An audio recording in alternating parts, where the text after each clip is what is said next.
Hi there, welcome back to Buy Now Sell Now. Time now to interact with the management of Bank of India. We have Mr. Rajneesh Karnatak, MD and CEO of Bank of India, joining in. Sir, thanks so much for joining us and good morning. First, let's begin with the rising pressure on your margins that we've seen this time around. Loan yields have declined sharply by 28 bips this quarter, while cost of deposits has increased by 2 bips. Now, this overall has resulted in declining NIMs, almost a 20 bips cut coming in on that front. Going ahead, how do you think the outlook will be for NIMs and what would be your guidance on that front?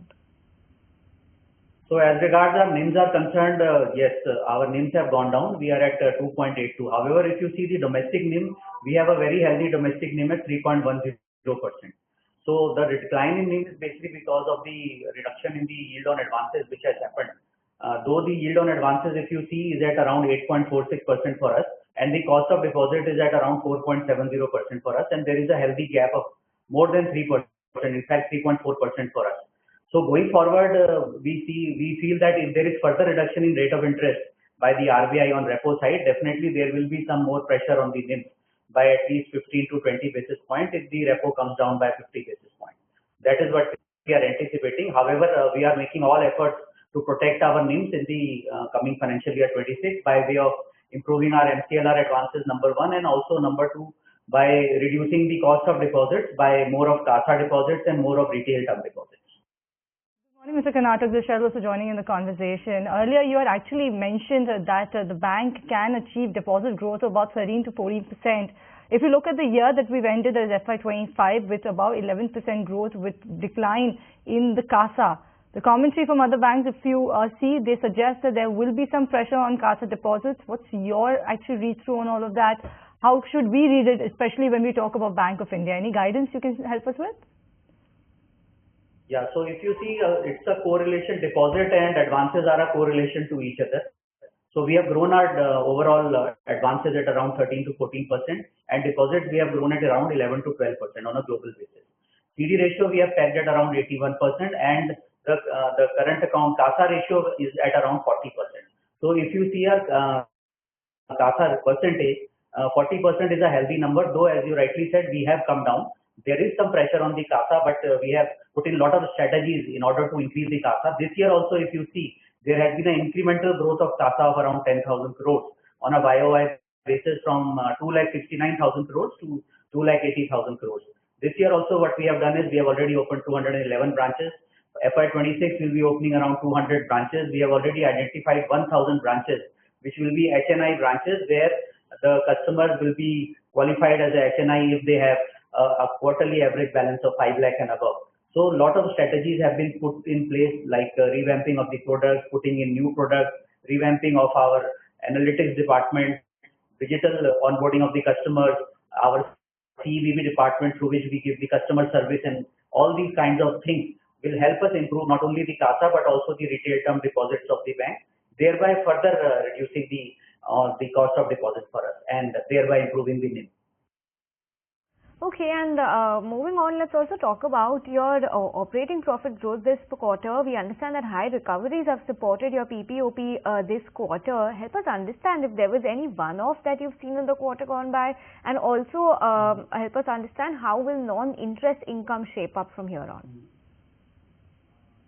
Yeah, as our top line is growing healthy, both on the domestic side and on the international side, so is the profitability. If you see our operating profit, we have grown our operating profit on a YOY basis by 16%.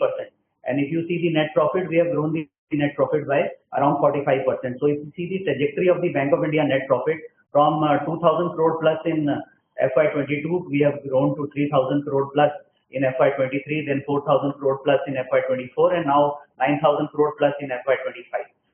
And similarly, on the non-interest income also, we are growing at a very healthy pace.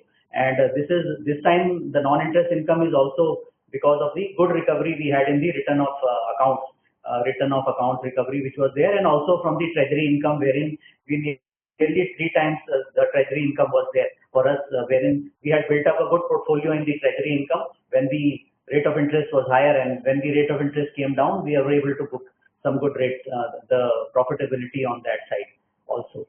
So overall, on the non-interest income and also the overall profitability, we see that FY26 will also be good for us.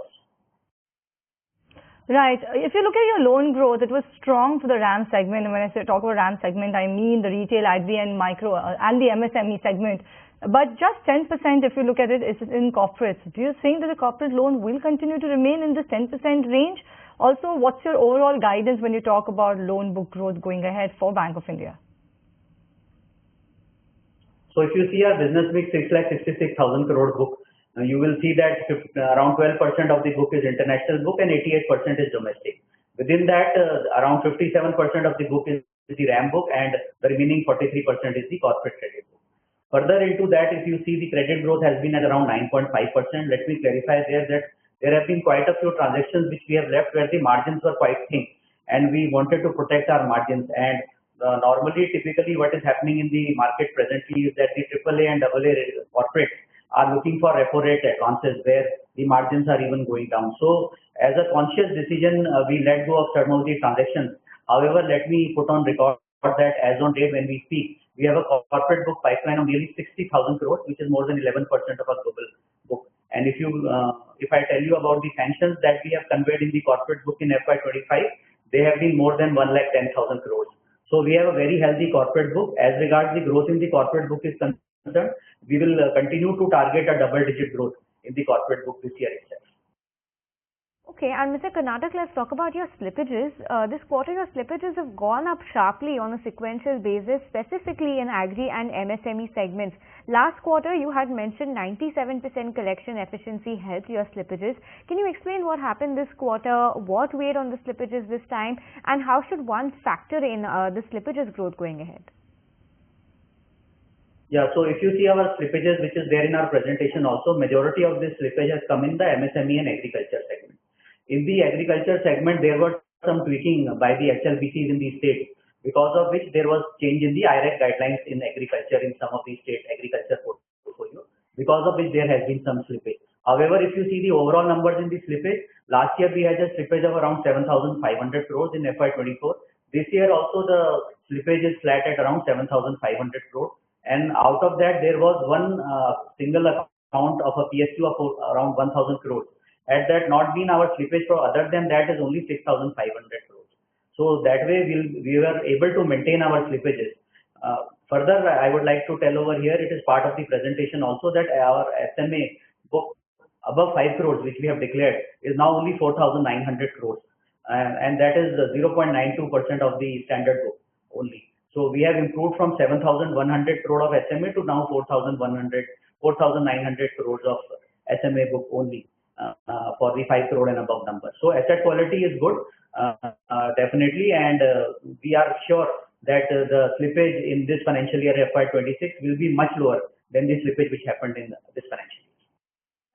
Let's talk about your ROA then. For your FY25, your ROA was about 0.9%. Now, when we talk about the interest rate cycle, we are seeing an interest rate cut cycle, overall environment of the CASA. What are your levers, or what's the bank's levers in place in order to get the ROA to at least 1%? So if you see our ROA is closed at around 0.90% on a YOY basis.